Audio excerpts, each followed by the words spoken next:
Bismillahirrahmanirrahim. Assalamualaikum warahmatullahi wabarakatuh. Apa kabarnya anak-anak? Tetap semangat belajar ya. Hari ini kita akan melanjutkan materi tema 3, subtema 2, pembelajaran yang ketiga. Muatan materi pelajarannya yaitu IPS KD 3.2, PPKN KD 3.3, dan Bahasa Indonesia KD 3.4. Apakah anak-anak sudah siap untuk belajar? Baiklah, kita mulai. Materi yang pertama yaitu berkaitan dengan interaksi sosial di pasar. Ayo, siapa yang sudah pernah pergi ke pasar? Saya kira anak-anak semuanya sudah pernah pergi ke pasar ya, mungkin mengantarkan orang tua berbelanja sayuran di pasar. Di pasar itu ada penjual dan pembeli. Pasar adalah tempat bertemunya calon penjual dan calon pembeli barang dan jasa. Di pasar, antara penjual dan pembeli akan melakukan transaksi. Transaksi adalah kesepakatan dalam kegiatan jual beli. Syarat terjadinya transaksi adalah ada barang yang diperjualbelikan, ada pedagang, ada pembeli, ada kesepakatan harga barang, dan tidak ada paksaan dari pihak manapun.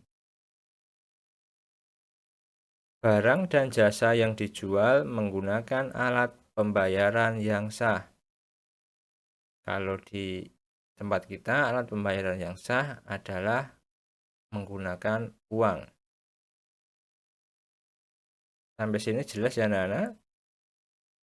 Selanjutnya, kita akan belajar mengenai keragaman adat istiadat suatu daerah. Adat istiadat adalah kebiasaan yang mengikat masyarakat dan berlangsung dalam jangka waktu yang cukup lama. Adat istiadat bertujuan untuk mengatur tata kehidupan masyarakat. Adat istiadat suatu daerah ada yang sama dengan daerah lain, tetapi banyak juga yang memiliki perbedaan. Ada juga adat istiadat yang merupakan perpaduan antara beberapa budaya daerah yang berbeda. Semua keberagaman tersebut adalah anugerah Tuhan yang wajib kita syukuri. Adat istiadat merupakan perilaku masyarakat yang menjadi ciri khas suatu daerah tertentu. Adat istiadat diterapkan secara turun-temurun, sehingga menjadi sebuah kebiasaan dalam kehidupan masyarakat. Ada dua jenis adat istiadat yang tertulis dan adat istiadat yang tidak tertulis. Kalau tertulis, itu tertuang dalam peraturan atau dokumen, sedangkan tidak tertulis bisa berupa cerita rakyat, tarian daerah, maupun upacara adat. Apakah di tempat anak-anak ada adat istiadat? Contoh adat istiadat yang ada di Indonesia, ada banyak sekali adat istiadat. Pak Guru hanya menyampaikan 2 contoh. Nanti anak-anak bisa mencari yang lain. Contohnya yaitu ngaben.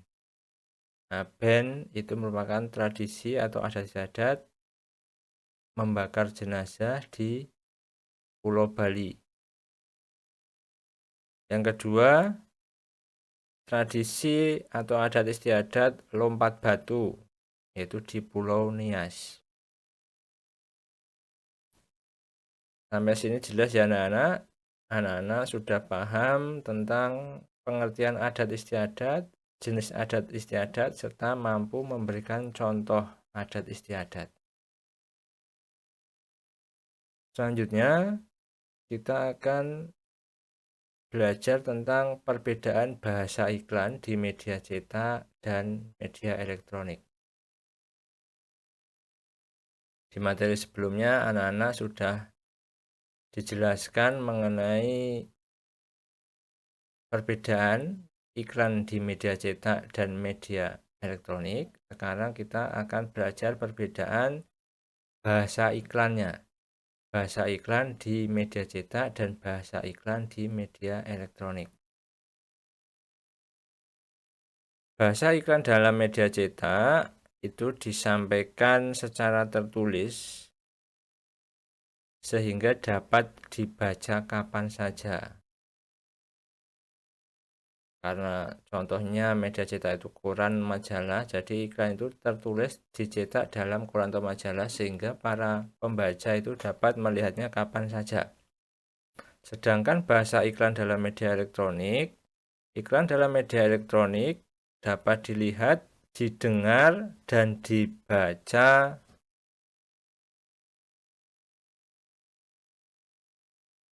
kemudian iklan hanya ditampilkan dalam waktu singkat. Kalau di media elektronik biasa ditampilkan di televisi itu hanya dalam waktu singkat.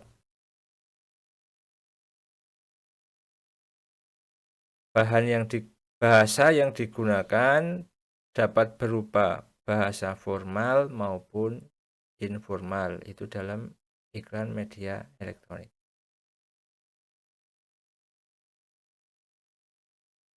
Sampai sini paham ya anak-anak perbedaan bahasa iklan di media cetak dan media elektronik. Kalau persamaannya antara iklan di media cetak dan media elektronik yaitu sama-sama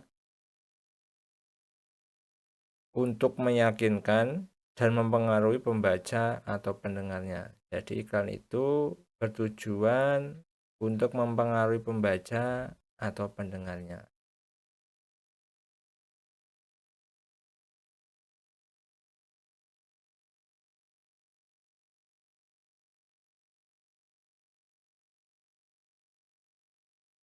Saya kira materi hari ini cukup anak-anak.